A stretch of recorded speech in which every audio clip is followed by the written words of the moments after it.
बिहार अगर करवट लेता है तो इस देश में परिवर्तन होता है, इस बात को याद रखिएगा।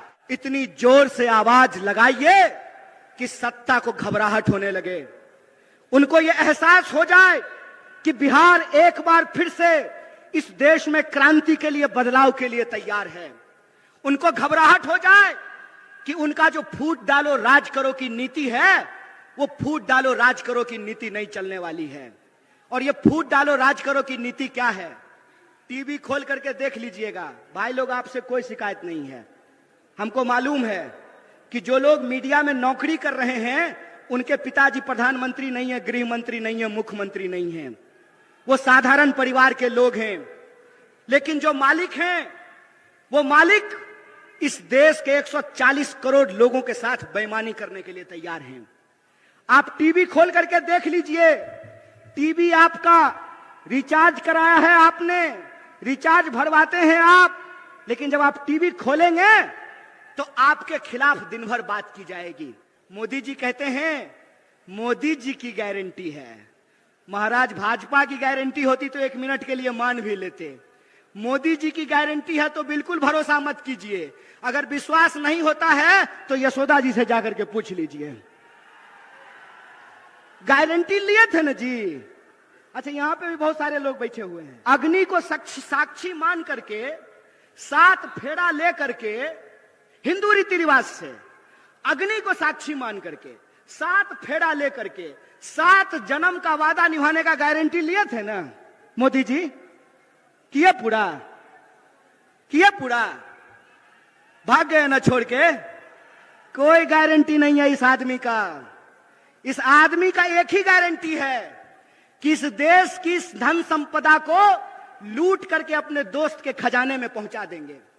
एक ही गारंटी है कि रेलवे बेच देंगे, एयरपोर्ट बेच देंगे, पोर्ट बेच देंगे, सड़क बेच देंगे, नदी बेच देंगे, खदान बेच देंगे, और इस देश के जो आम लोग हैं वो नौकरियों के लिए दर दर तड़पेंगे, दर दर भटकेंगे। और जो भी गारंटी इन्होंने कहा था, मैं आपसे पूछता हूं कि कौन सी गारंटी पूरी हुई है? बोलिए। 15 लाख आपके खाते में आया? 15 लाख खाते में आया? 2 करोड़ नौकरी मिली? महंगाई कम हुआ?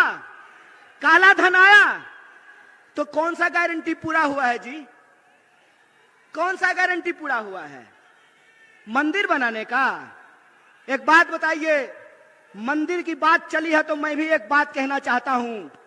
मेरा जन्म मिथिला की पावन भूमि पर हुआ है और मिथिला के लोग यह बात जानते हैं कि मिथिला की धरती माता जानकी की धरती है।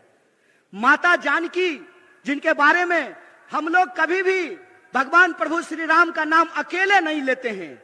जब भी बोलते हैं तो क्या बोलते हैं? बोलते हैं सियापति रामचंद्र की जय। बोलिए, बोलते हैं कि नहीं बोलते हैं? देखे हैं राम जी के साथ फोटो सीता जी का? एक फोटो बता दीजिए। कहते हैं ना कि दुनिया के किसी इलाके में चले जाइए, कोई पद ले लीजिए, कोई पोस्ट ले लीजिए, लेकिन एक बिहारी अगर जन्मता बिहारी है तो मरते दम तक बिहारी रहता है, उसकी पहचान बिहारी रहती है।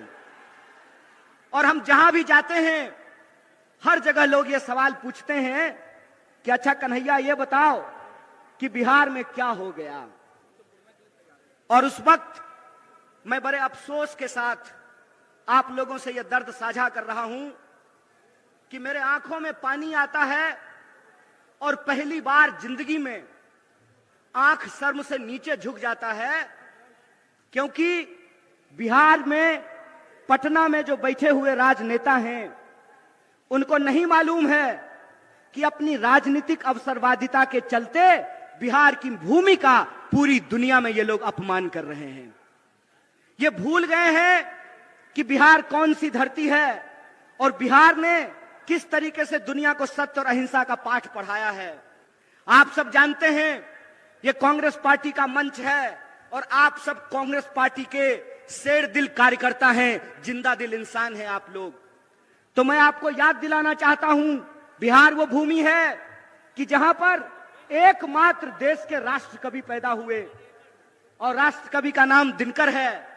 और दिनकर कहते हैं शांति नहीं तब तक जब तक सुख भाग न नरकासम होगा, नहीं किसी को बहुत अधिक और नहीं किसी को कम होगा। ये दिनकर लिखते हैं। ये बिहार की जो ऐतिहासिक परंपरा है, ये बिहार की जो गौरवशाली परंपरा है, उस बिहार की गौरवशाली परंपरा को धूमिल करने का काम किया है भाजपा ने। बिहार की गौरवशाली परंपरा को पलटू राम बनाने का काम किया है भाजपा ने। इसीलिए मैं आप तमाम लोगों से एक अपील करना चाहता हूं, सवाल चुनाव जीतने का नहीं है, सवाल किसी को मुख्यमंत्री और प्रधानमंत्री बनाने का नहीं है। सवाल यह है कि बिहार में रहने वाले जो 14 करोड़ लोग हैं, चाहे वो किसी भी जाति के हों, चाहे वो टीका लगाने वाले हों या टोपी पहनने वाले हों, किसी भी धर्म के हों, किसी भी संप्रदाय के हों, किसी भी बोली को बोलने वाले हों, चाहे वो मगही बोलते हो, भोजपुरी बोलते हो, मैथिली बोलते हो, अंगिका बोलते हो, कोई भी भाषा बोलते हो, बिहार के जो 14 करोड़ लोग हैं उनके आत्मसम्मान का सवाल है। फुटबॉल है जी, हैं? वोट ले लीजिएगा और जब मन करेगा तब लतिया दीजिएगा, हैं? ये जो बिहार के लोग हैं, बिहार के लोगों को ये सोचना पड़ेगा। नौजवानों से खास करके ये अपील करना चाहता हूं, दोस्त एक बात याद रखिएगा, ये लड़ाई किसी पार्टी को सत्ता में लाने की नहीं है। ये लड़ाई इस बात की है कि अगर हम इस देश के नागरिक हैं तो हमारा हक इस देश के दूसरे नागरिकों के बराबर है कि नहीं है। लड़ाई इस बात का है कि अगर इस देश में गृह मंत्री का बेटा कौन है, बोलिए ना जी, आपको ईडी से थोड़ी डर लगता है। अरे आप लोग तो ईमानदार लोग हैं। आपके घर पे अगर इनकम टैक्स वाला आ जाएगा तो उल्टे उसको चाय पिला करके जाना पड़ेगा। आपको घबराने की जरूरत नहीं है। डरे वो, घबराए वो जो बेईमानी किए हो, जो ईमान से जीते हैं, उनको डरने और घबराने की जरूरत नहीं है।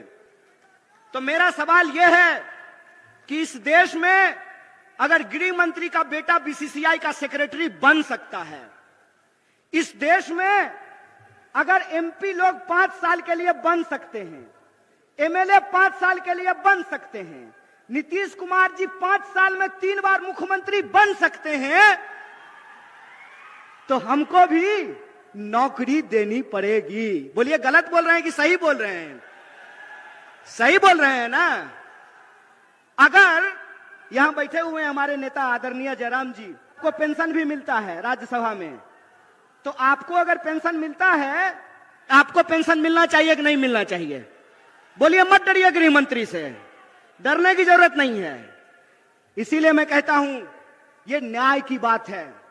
न्याय की बात यह है कि अगर इस देश में प्रधानमंत्री के चंदादाताओं का 14.5 लाख करोड़, कितना? 14.5 लाख। बाबू रे सुन्ना बिठा के देख लेना कि क्या को सुन्ना बिठाना पड़ेगा 14.5 लाख में। 14.5 लाख करोड़ अगर प्रधानमंत्री के दोस्तों का कर्जा माफ किया जा सकता है, तो बिहार के भीतर भी मखाना उगाने वाले, मक्का उगाने वाले, धान उगाने वाले, गेहूं उगाने वाले और सब्जी उगाने वाले किसानों का कर्जा माफ करना पड़ेगा। बोलिए गलत बोल रहे हैं कि सही बोल रहे हैं? कॉर्पोरेट का कर्जा माफ कीजिएगा और किसान का कर्जा माफ नहीं कीजिएगा। बीसीसीआई का सेक्रेटरी बनेगा गृह मंत्री का बेटा और हमको जो है ठेके का नौकरी दीजिएगा। मंत्री बनेंगे 5 साल के लिए, प्रधानमंत्री बनेंगे 5 साल के लिए और अग्निवीर योजना के तहत हमको 4 साल का नौकरी दीजिएगा। 4 साल का नौकरी दीजिएगा। हम मंच पे खड़ा होकर के राजनीति नहीं करते हैं, न्याय और हक की लड़ाई लड़ते हैं। ये बात याद रखिएगा। और उसी न्याय की, हक की लड़ाई में मैं बिहार के नौजवानों से एक अपील करना चाहता हूं, दोस्त घबरा करके आत्महत्या करने की जरूरत नहीं है। हम वो धरती हैं जहां चंद्रगुप्त पैदा हुए थे और मौर्य साम्राज्य ने सिकंदर तक को चुनौती दिया था। हम वो धरती हैं जहां हम सत्य और अहिंसा का पाठ भी पढ़ाते हैं। तो हमारे यहां दशरथ मांझी भी पैदा हुए कि एक छेनी हथौड़ी से पहाड़ काट करके रास्ता बना दिया था। हम उस बिहार के लोग हैं। इसीलिए बिहार के वासियों से कहना चाहता हूं, ए मेरे दोस्त, बिहार का धर्म है, बिहारी होने का धर्म है अपने हक और अधिकार के लिए संघर्ष करना। बिहारी होने का धर्म है कि 1942 में जब भारत छोड़ो आंदोलन हो रहा था तो बिहार का चप्पा चप्पा ब्रिटिश साम्राज्य के खिलाफ लड़ रहा था।